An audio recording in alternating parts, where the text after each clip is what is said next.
When you launch Photoshop, you'll be presented with a start screen similar to this.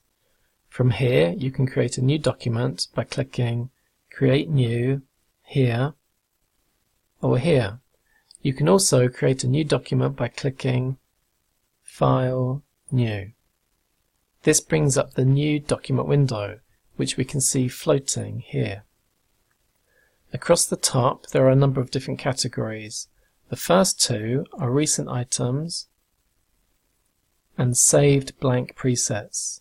Now, depending on what you want to do, you can choose from photo, print, art and illustration, web, mobile, or film and video. Let's choose photo.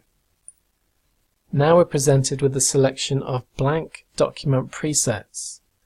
These are basically done-for-you document templates that you can use.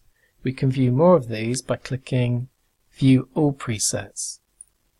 When you click on one of these presets, you can see the document details in the panel on the right.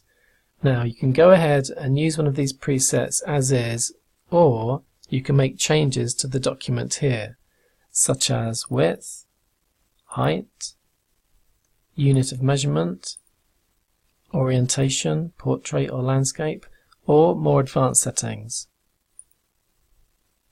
When you're happy with your selection, give your document a name and click Create.